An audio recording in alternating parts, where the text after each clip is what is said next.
Sebelum melanjutkan, jangan lupa subscribe dulu, terima kasih.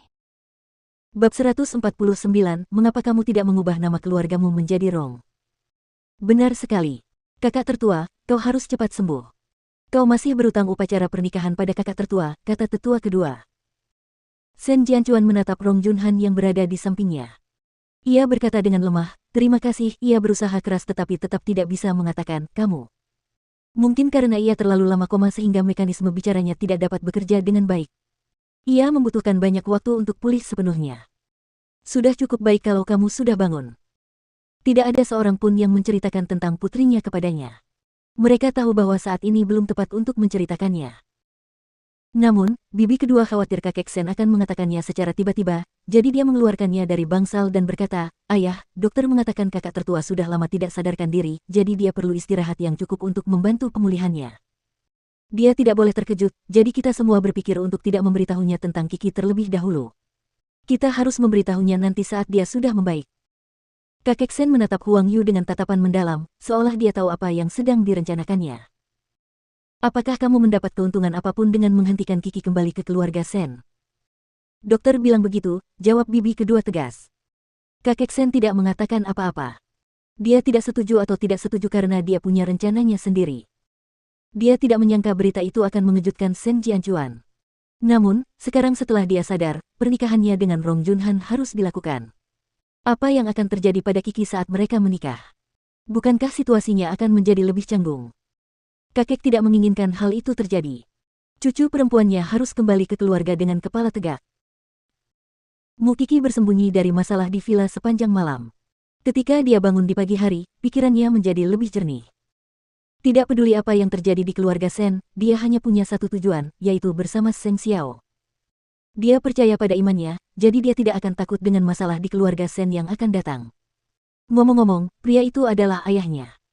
Dia percaya bahwa Sen Jianchuan tidak akan sama dengan papamu dan membiarkan putrinya dipermalukan.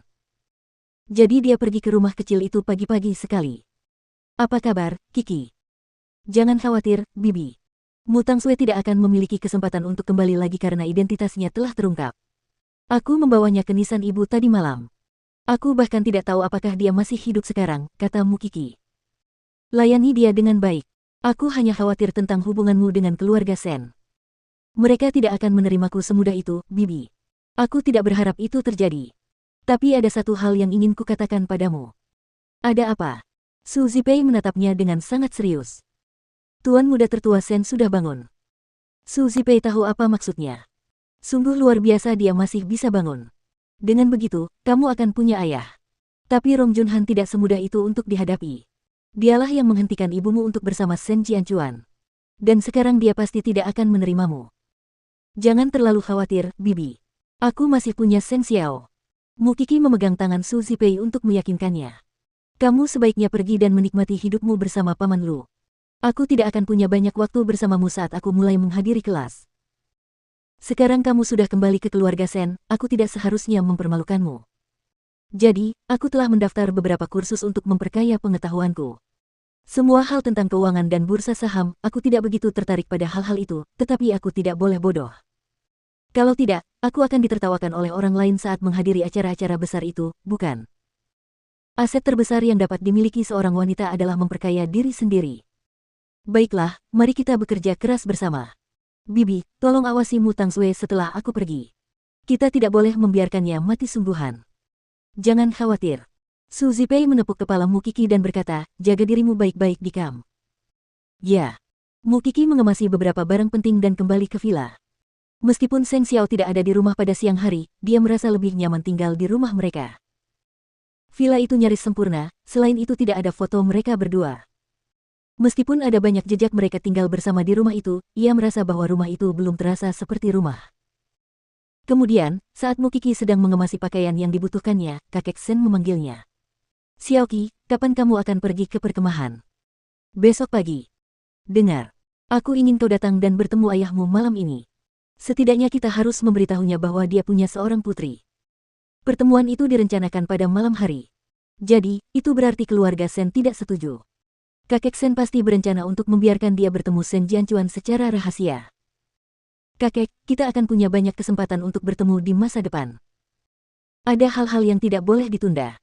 Kakek Sen merasa cemas karena Sen Jianchuan selalu bersama Rong Junhan. Baiklah kalau begitu. Mu Qi mengangguk. Dia memberi dirinya sedikit harapan. Kalau begitu aku akan meneleponmu nanti. Setelah kakek Sen menutup telepon, Mu Qi segera mengirim pesan kepada Seng Xiao. Kakek memintaku untuk pergi ke rumah sakit malam ini. Untuk bertemu ayahmu secara diam-diam. Ya, keluarga Sen mungkin tidak senang dengan ide itu. Mengapa kamu harus peduli dengan perasaan mereka? Tanya Seng Xiao. Kamu bisa pergi sesuka hatimu kapanpun waktunya. Kamu adalah putri saudara Sen. Rong Junhan tidak bisa menghentikanmu. Tetapi, kamu tidak akan pernah bisa menyenangkan orang itu. Seng Xiao berkata terus terang. Kemudian, dia bertanya, apakah kamu ingin pergi? Ya. Bagaimanapun, dia adalah ayahnya. Selain itu, dia khawatir Rong Junhan akan menjadi mutang sui lainnya, menjelek-jelekannya sebelum dia bertemu dengan Sen Jianchuan. Kalau begitu pergilah. Akulah yang membesarkanmu, jadi mengapa kamu harus takut pada mereka? Kamu tidak berutang pada keluarga Sen. Jangan khawatir. Pergi saja. Aku akan menjemputmu setelah aku pulang kerja. Ayo kita makan besar sebelum kamu pergi ke kamp militer besok. Oke. Mu Qi memikirkan perkataan Xiao Xiao, ternyata benar. Meskipun pamannya mencoba menghentikannya, dia tidak perlu takut. Jadi, dia menelepon kakek Sen. Kakek, aku akan datang sekarang. Baiklah, aku akan mengaturnya, jawab kakek Sen. Setelah panggilan telepon, kakek Sen kembali ke bangsal.